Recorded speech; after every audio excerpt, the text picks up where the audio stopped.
Hi, ako inyong Kunyan Hong Kong. Welcome to my channel. Sa mga hindi pa nakapag-subscribe, please subscribe na po kayo. And don't forget to click the notification bell para lagi kayong updated kapag may mga bago akong upload na video.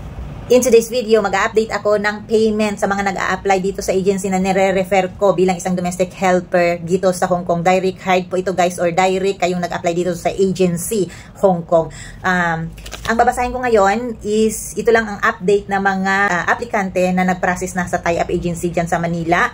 At yung mga sasabihin ko ay may mga changes guys, dahil noong unang video na pinost ko dati, ilang taon na ang nakalipas, is halos walang binayaran ang mga nag-apply, ang nag-process dati. Dahil nga, lagi kong sinasabi, hindi ko alam kung kailan magbago ang payment ng agency or ng tie-up agency dyan sa Pilipinas, is kailangan ko mag-update sa inyo. So guys, ito ang babasahin ko ay base lamang sa mga nag-update sa akin, yung mga nag-process na sa Manila agency. Sa susunod, kapag may mga panibago na naman, is mag-a-update po ako sa inyo. Kahit nasasabihin ko sa inyo na no placement fee dahil bayad na ni employer lahat ang inyong mga gagastusin dito sa agency Hong Kong, kailangan nyo pa rin financially ready guys, kasi hindi nyo alam pagdating nyo sa Manila agency is marami kayong babayaran. Kailangan naman talaga yan. Ganyan naman kapag mag-process tayo sa mga tie-up agency dyan sa Manila. Meron talaga silang sinisingil. So ito guys ay update sa atin ng aplikante. Sasabihin ko sa inyo, at ang agency pala na aking nire-refer, make sure po na kung gusto ninyo magpa-refer sa akin lang kayo lalapit, dahil wala po kayong babayaran sa akin kahit piso, dahil hindi po ako naniningil sa inyo, tumutulong lang talaga ako sa inyo.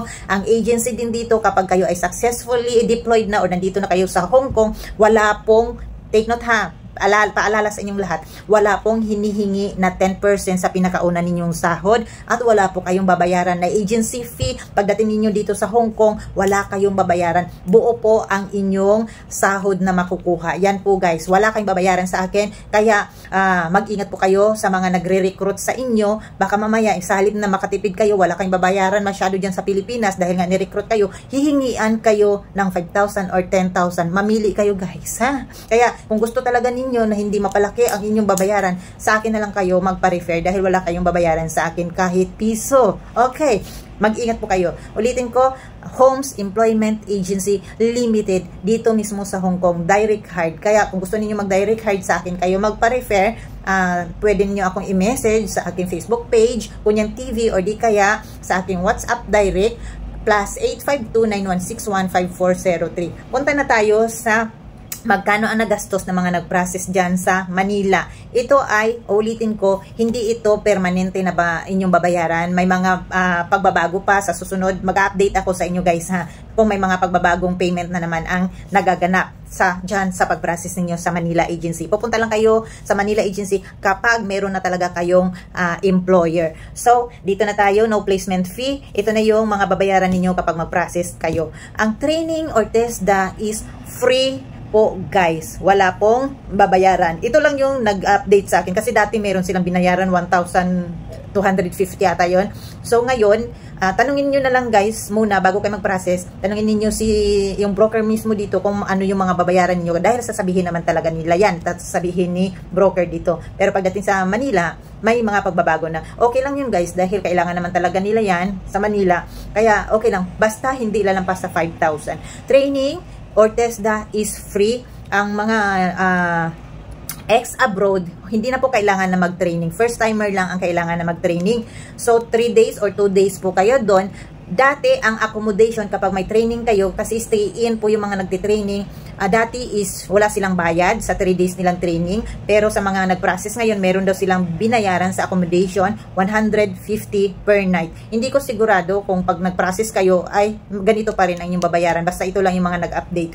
Sunod ay ang mga yon ex-abroad, wala pong training kasi alam naman na hahanapin lang sa inyo info sheet. So, ang medical is free po. Ang medical guys, ang medical ninyo is wala po kayong babayaran. Pero kapag kayo ay nag-failed sa inyong medical at kailangan ninyong magpa-medical uli, yun na po, kayo na ang mag-shoulder noon. So, ang babayaran ninyo, hindi ko alam kung magkano kapag kayo ay na-failed. So, kapag okay naman inyong medical, wala kayong babayaran. Ang passport size photo ay may babayaran na 90, EREG 100, POS 100, Pag-ibig, meron silang binayaran Pag-ibig ngayon, 1,200 before ka mag-flight. So, i-total na lang ninyo yan guys kung magkano lahat ang inyong i-prepare. Siguro sa 5,000 marami na po yan. At ito po, yan ang lahat ang mga binayaran ng mga ng mga nag-process ngayon. So, meron akong sasabihin sa inyo, kapag kayo ay mag-apply, tapos wala kayong mauuwian or matutuluyan sa Manila, talaga guys, kailangan ninyong mag-ipon talaga ng pera kung gusto niyo talaga mag-take ng risk, kung lalo na kapag mag-process kayo. Kasi, mahal talaga mag-bed space o di kaya sa accommodation mag-transient. Alam ko 280 per night. Guys, kahit na wala kayo masyadong babayaran sa tie-up agency dyan sa Pilipinas, kung wala ka naman kayong matutuluyan, mapapamahal talaga. I-total ninyo yan. Akalain ninyo 3 to 4 months po ang process. So, putol-putol po yan. Ang iba na nag-process sa amin, lalo na doon may mga taga Davao, yung mga ganyan, na mahalan talaga sila. So, ang ginawa, ito may tips ako sa inyo ha, kapag wala kayong matuluyan, apply kayo guys sa may mga agency din dyan. Pwede kayong mag-part-time habang nag-aantay kung ayaw nyo namang umuwi. Kasi hindi talaga yan tuloy-tuloy. Basta ang pag-process nyo 3 to 4 months pero hindi tuloy-tuloy yan. So, kung mag-stay kayo sa Manila ng 3 to 4 months, ay mga 4 na buwan kayo doon sa Manila, magastos talaga, lalo na kapag wala kayong matuluyan. Mag-apply kayo as house helper. Para naman free na yung ano ninyo, may sahod pa kayo, yung tutuluyan ninyo, may sahod pa talaga kayo guys. Kasi kung mag-boarding house kayo, napakamahal talaga. Unless meron kayong mga kasama sa isang boarding house, mahal pa rin. Maghanap-hanap kayo ng part-time. Yun yung mga disadvantage kapag nasa malayong probinsya kayo. Kasi kailangan ninyong manuluyan o di kaya mangupahan. Ang mga ang swerte dito sa agency or sa kapag nag-process kayo ay yung mga nasa Manila na. Kasi hindi na nila kailangan ng mangupahan. Swerte talaga sila sa agency na nire-refer ko dahil hindi talaga sila magagastusan ng malaki. Kung nasa Manila lang sila, wala pang 5,000. Sa kagaya ng kung ito ang babasihan sa sinabi ko, wala pang 5,000, makaka-process na talaga kayo guys. So ulitin ko, kapag nasa Manila kayo, wala kayo masyadong gagastusin. Pero kapag nasa nasa probinsya kayo, mag-isip-isip kayo guys, siguro 10,000 to 20,000 siguro, magkano yung mga lang ninyo yan, i-plus lang ninyo or i-times ninyo kung magkano yung babayaran ninyo per night, per day, pagkain pa ninyo. Kailangan ninyo talaga guys mag-ipon kapag wala kayo matutuluyan. Kung may mga kamag-anak man kayo, sige lang kausapin ninyong maayos ang mga kamag-anak na habang nagpa-process kayo, pwede bang magpatulong, magstay muna dyan sa bahay nila. Tulong-tulong na lang kayo guys, o di kayo share foods na lang kayo para hindi naman masyadong pabigat kapag nag-stay kayo sa Manila.